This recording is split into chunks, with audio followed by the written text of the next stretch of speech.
어느 권사님이 만두 가게를 운영을 했습니다. 아주 예수님을 대접하는 마음으로 만두를 정성껏 만들었고, 그리고 최고의 재료를 가지고 최고의 기술과 정성으로 만두를 빚어 팔았습니다. 장사도 참 잘 되었죠. 그 집 자녀들도 만두를 참 좋아했습니다. 예. 그래서 자녀들이 먹겠다고 하면 권사님은 또 정성을 다해서 자녀들에게 만두를 만들어 주었습니다. 어느 날 시집간 딸이 엄마 만두가 먹고 싶다고 연락이 왔어요. 좀 싸달라고. 그래서 전화를 받고 이 권사님이 정성껏 만두를 만들어서 포장을 해 놓았습니다. 얼마 후에 딸이 가게를 들렀습니다. 엄마랑 얘기하고 이제 그 엄마가 쌓아놓은 만두를 들고 가면서 이렇게 이야기합니다. 엄마, 이게 팔다 남은 거지? 그렇게 이야기하고 갔습니다. 그래, 이 말을 들은 이 권사님이 마음이 얼마나 섭섭한지, 2년이 엄마가 잘해준 이렇게 만들어준 거 고맙다는 인사 안 하고 뭐 팔다가 남은 거라고 그러면서 서운한 감정이 들었던 겁니다. 예. 그러면서 막 딸에 대한 서운한 감정이 들고 막 그랬었는데, 한편으로 생각을 해봤어요. 하나님께서 우리에게 주신 은혜가 있는데 그 은혜에 대해서 감사하기는커녕 불편한 적이 없는가? 푸념한 적이 없는가? 왜 하나님이 내게 더 놀라운 축복을 주시지 않느냐라고, 왜 나에게 좀 더 놀라운 은혜를 주시지 않느냐라고 그렇게 불평한 모습이 없는가? 돌아보니까 그런 자기 모습이 떠오르는 거예요. 딸을 보면서 하나님 앞에 투성했던 자신을 보게 되었고 깨닫게 되었다. 그렇게 이야기를 합니다. 여러분, 지난 1년을 한번 돌아보십시오. 하나님 앞에 감사가 많았습니까? 아니면 불평하고 푸념하는 게 더 많았습니까? 예. 불평이 더 많았던 게 사실이죠. 저도 기도원에 올라가서 곰곰이 생각해 보면 불평하고 원망이 더 많았던, 푸념이 많았던 것 같습니다.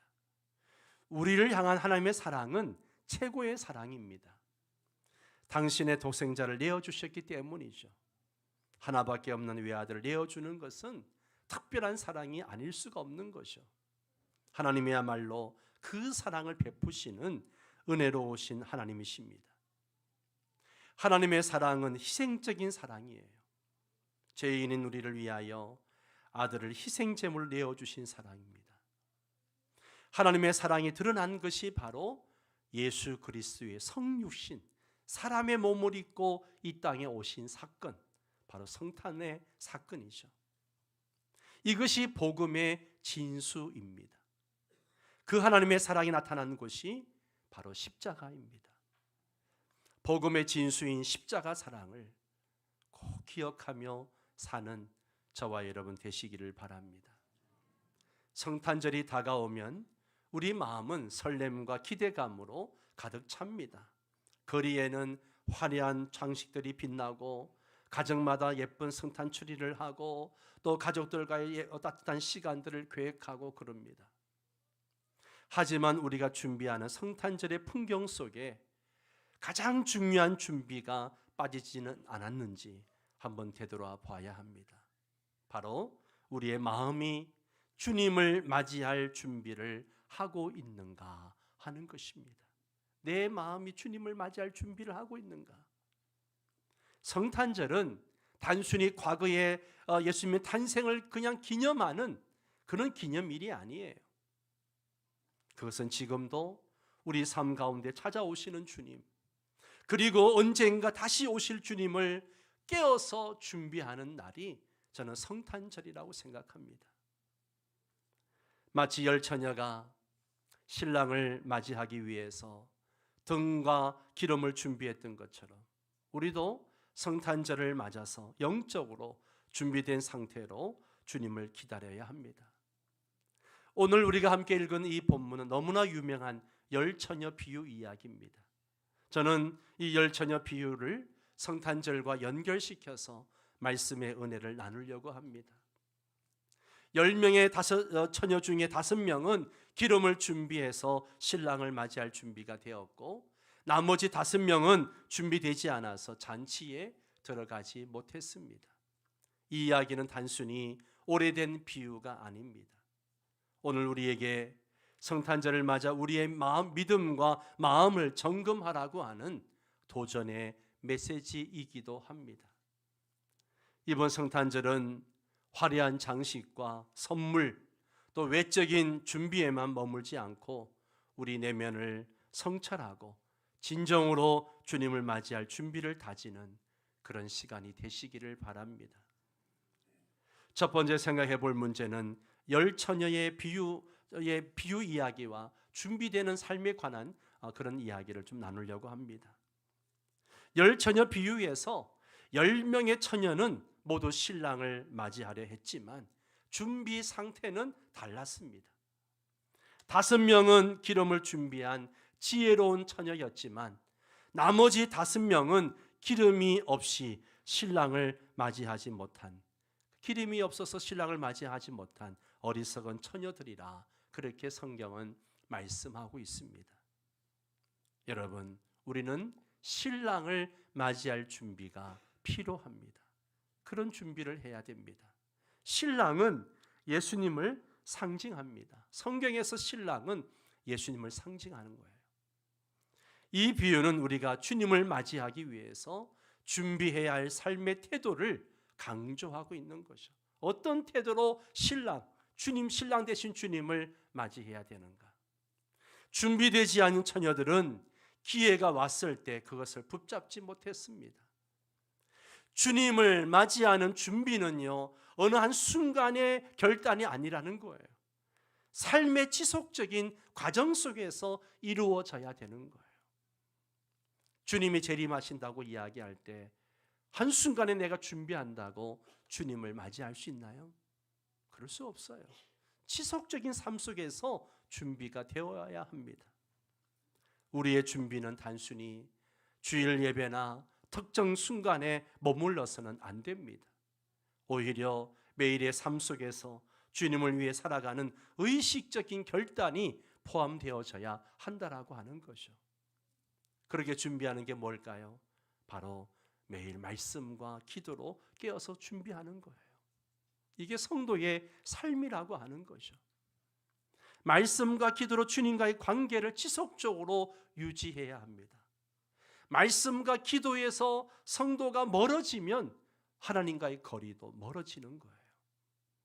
하나님의 말씀으로 마음과 생각을 늘 새롭게 해야만 합니다. 또 서로 사랑하면서 그렇게 살면서 준비해야 됩니다. 주님을 맞이하기 위해 우리는 주님의 사랑을 실천하면서 이웃을 섬기는 삶을 살아야 합니다.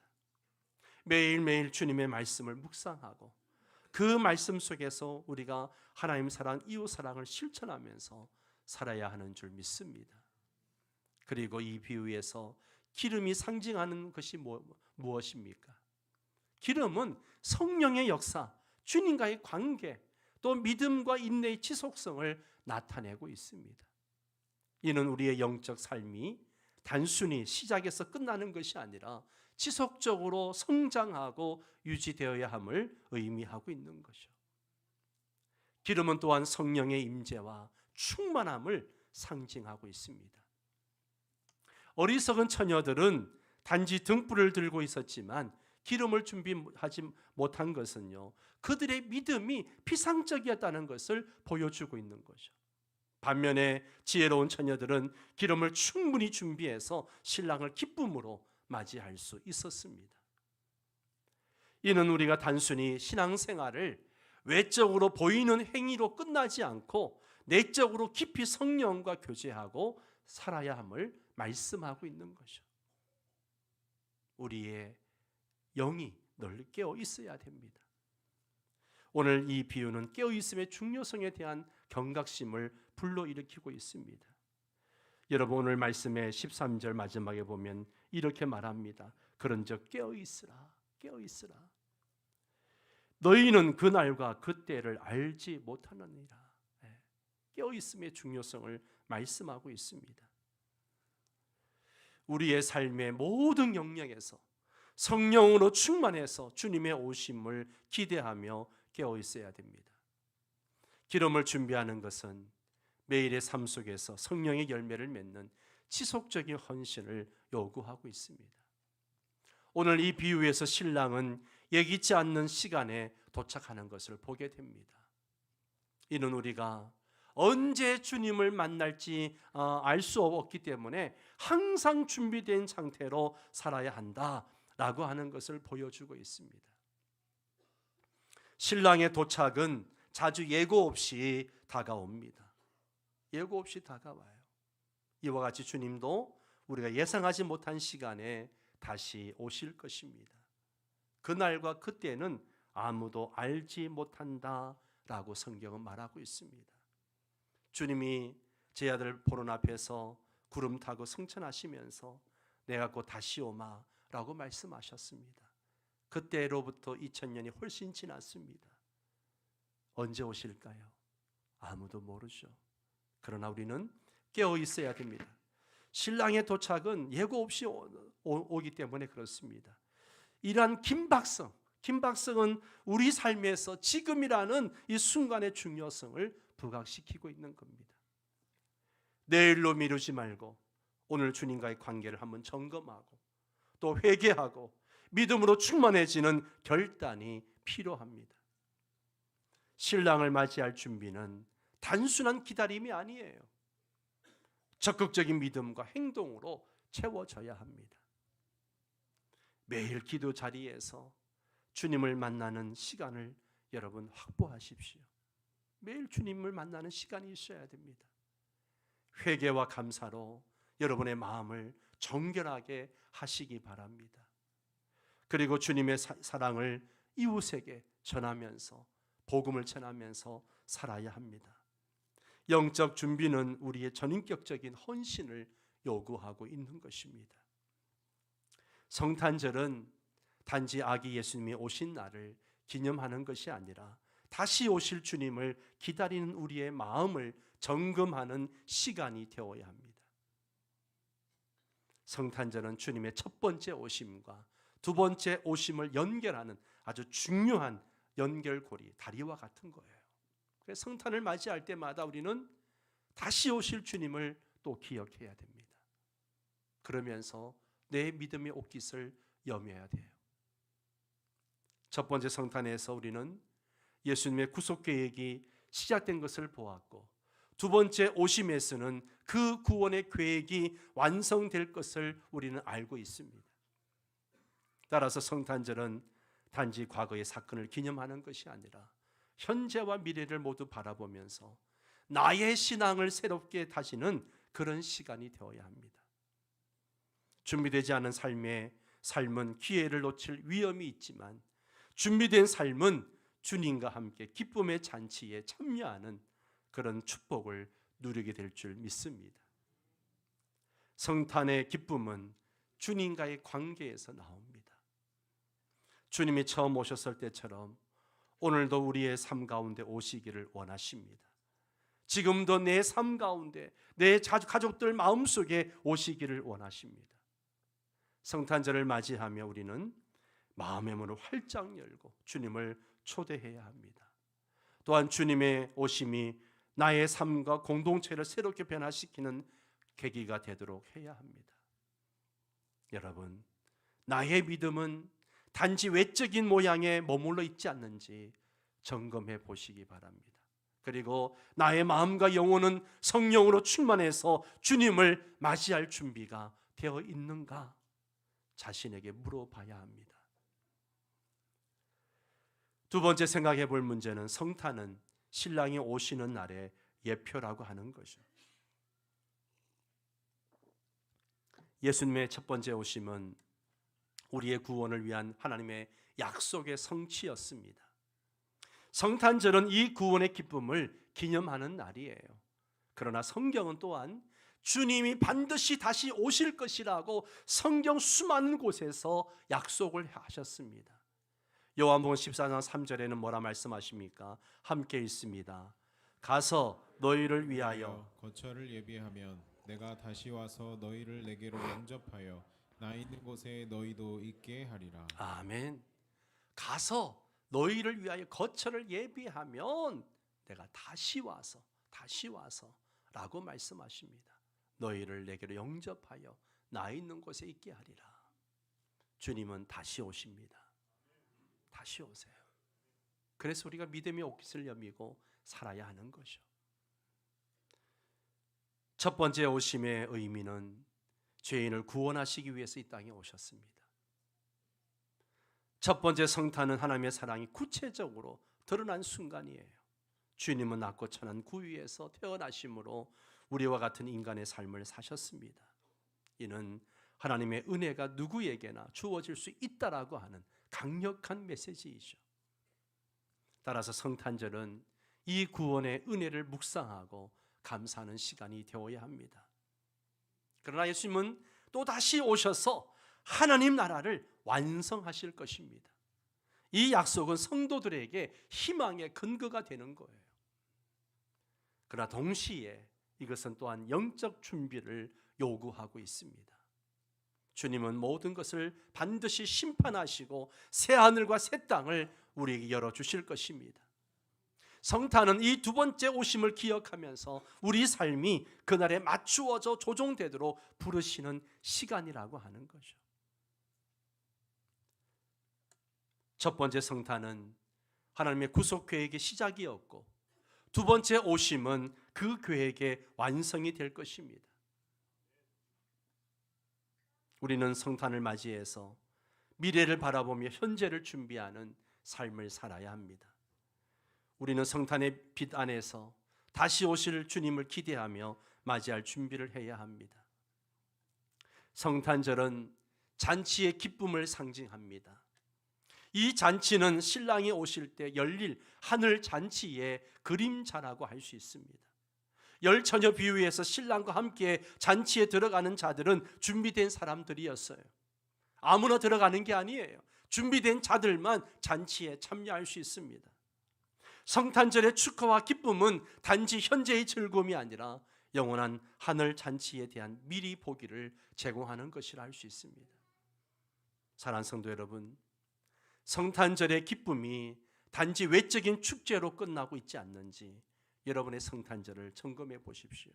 그리고 나의 삶이 주님의 두 번째 오심을 향해서 준비되고 있는가 자신을 돌아볼 수 있기를 바랍니다. 마지막 세 번째는 주님을 맞이하는 성탄절 준비에 대해서 말씀을 나누고 함께 적용하기를 원합니다. 성탄절은 단순히 과거에 오신 주님을 기념하는 날이 아니라고 했습니다. 지금도 내 삶 가운데 오시고 장차 오실 주님을 맞이할 준비를 하는 특별한 시간이 되어야 합니다. 이를 위해서 우리는 영적으로 준비된 상태를 유지해야 됩니다. 어떻게 준비해야 됩니까? 첫 번째는 믿음의 기름을 채우십시오. 믿음의 기름을 채우십시오.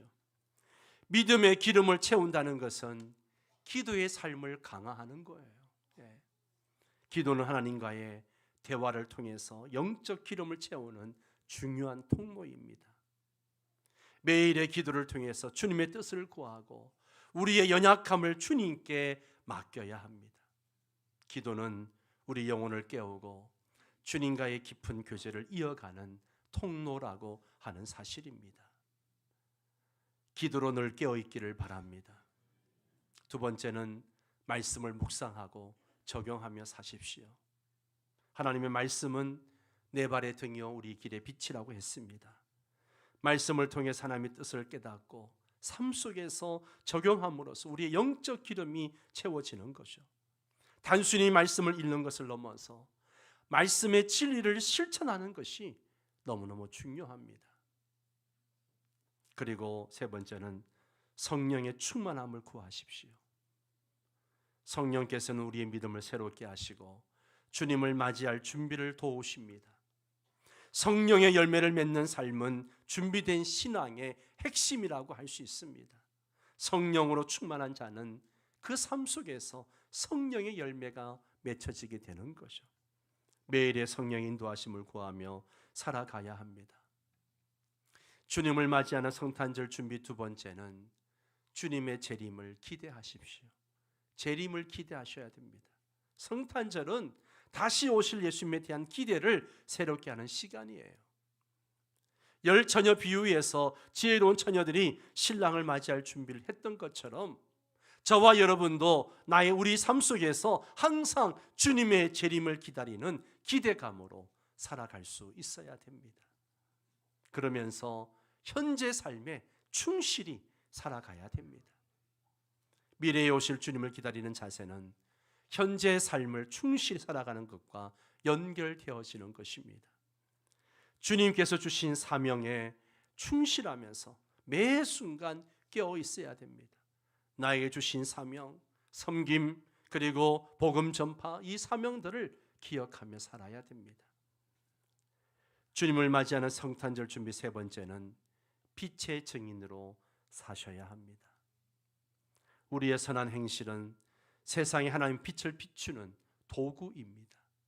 성탄절은 단지 교회에 모여가지고 우리끼리 막 즐겁게 축제를 하고 기뻐하는 그런 것이 아니라 우리 삶을 통해서 세상에 주님의 빛을 드러내는 기회가 되어져야 합니다.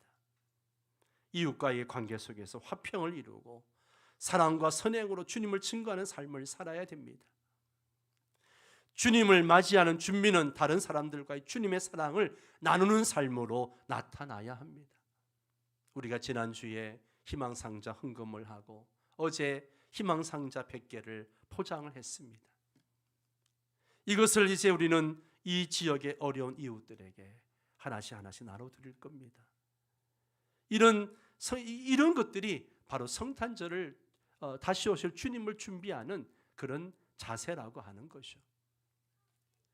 예수님의 첫 번째 오심이 섬김과 희생이었다면 우리도 역시 그 길을 따르는 성탄절을 맞이해야 됩니다.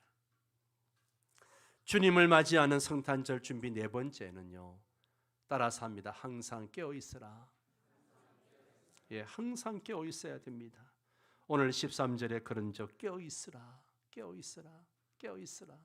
너희는 그날과 그때를 알지 못하느니라. 주님을 맞이하기 위해서 깨어있는 삶을 살아야 합니다. 이는 단지 주님이 오실 날을 기다리는 것을 넘어서 나의 죄를 돌아보고 회개하면서 날마다 거룩함을 추구하는 그런 삶을 살아야 합니다. 성탄절은 단순히 기쁨의 날이 아니라 우리 영혼을 깨끗이 하고 주님께 헌신하는 결단의 시간이 되어야 합니다. 이번 성탄절은 외적인 준비에만 머물지 말고 우리의 내면과 영적 상태를 한번 점검하는 시간이 되시기를 바랍니다. 믿음의 기름을 채우고 주님의 빛을 비추고 다시 오실 주님을 기대하는 가운데 나의 삶이 주님께 영광 돌리는 도구가 되도록 해야 합니다. 성탄절을 맞이하며 우리의 준비 상태를 점검해 보아야 됩니다. 열 처녀 비유에서 깨어있는 것이 중요했듯이 우리는 주님의 임재를 기다리며 깨어 있어야 합니다. 열 처녀 비유는 성탄절의 중요한 메시지를 전하고 있습니다. 첫 번째 성탄은 예수님이 구원자로 이 땅에 오신 날이었고, 두 번째 성탄은 주님이 다시 오실 것을 준비하는 날입니다. 이 두 오심 사이에서 우리는 주님을 영접할 준비를 다지며 매 순간 깨어 있어야 합니다. 성탄절은 단순히 한 해 마지막을 장식하는 축제나 과거의 사건을 기념하는 날이 아닙니다. 성탄절은 주님께서 우리 삶 가운데 오셨음을 기억하고 동시에 다시 오실 주님을 기대하며 준비하는 날입니다. 우리의 신앙 여정에서 성탄절은 믿음을 새롭게 하고 영적 기름을 채우는 특별한 기회입니다. 성탄절은 기쁨의 날이기도 하지만 그 기쁨은 단지 세상의 즐거움이 아니라 구주 예수님의 오심으로 인해서 주어진 참된 평안과 소망에서 나오는 기쁨이죠. 지금 우리 현실을 바라보십시오. 저는 어느 때보다도 어느 해보다도 올해가 더 주님의 주시는 참된 평안과 소망이 필요한 때라고 생각합니다. 첫 번째 성탄을 통해서 우리는 하나님의 사랑을 경험했고 두 번째 오심을 기다리며 그 사랑을 더 깊이 누려야 합니다. 주님의 오심은 과거의 사건에 머물지 않습니다. 지금도 우리 삶 속에서 역사하시며 우리의 마음과 공동체를 새롭게 하기를 원하십니다. 이제 이렇게 질문하기를 원합니다. 나는, 우리 질문을 같이 읽을까요? 시작. 나는 정말 주님을 맞이할 준비가 되어 있는가? 아멘. 두 번째 질문, 믿음의 기름은 충분한가? 세 번째, 내 삶 속에서 하나님의 빛이 비추고 있는가? 네 번째, 주변의 이웃들에게 예수님의 사랑을 나누고 있는가? 이 성탄절에 나에게 던질 질문이라고 저는 생각합니다. 성탄절의 진정한 의미는 우리 내면을 돌아보고 주님의 뜻에 따라 삶을 새롭게 결단하는 데 있습니다. 이번 성탄절 주님을 맞이할 준비를 다짐하며 주님의 빛을 세상에 비추는 삶으로 나아가기를 바랍니다. 우리는 어리석은 처녀가 아니라 지혜로운 처녀로서 준비된 상태로 신랑을 맞이하는 축복을 누려야 합니다. 주님이 다시 오실 때 우린 등불이 꺼지지 않도록 믿음과 성령의 기름을 항상 가득 채워서 주님이 언제 오시든지 기쁨으로 맞이할 수 있는 저와 여러분 되시기를 주의 이름으로 축원합니다. 우리 찬송가 앉은 자리에서 신랑 되신 예수께서 1절만 함께 찬양하고 기도하도록 하겠습니다.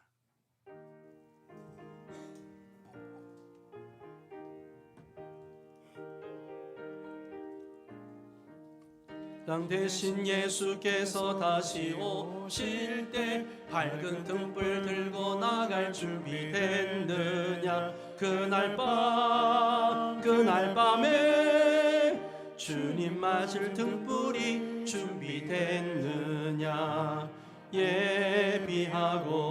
예비하라 우리 신랑 예수 오실 때 밝은 등불 손에 들고 기쁨으로 주를 맞게 예비하라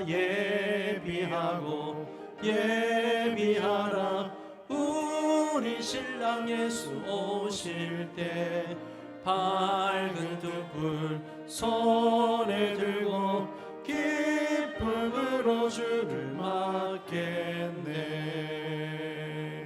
아멘. 함께 결단하며 기도했으면 좋겠습니다. 나는 정말 주님을 맞이할 준비가 되어 있는가? 믿음의 기름은 충분한가? 내 삶 속에서 하나님 빛이 비추고 있는가? 주변 이웃들에게 예수님의 사랑을 나누고 있는가?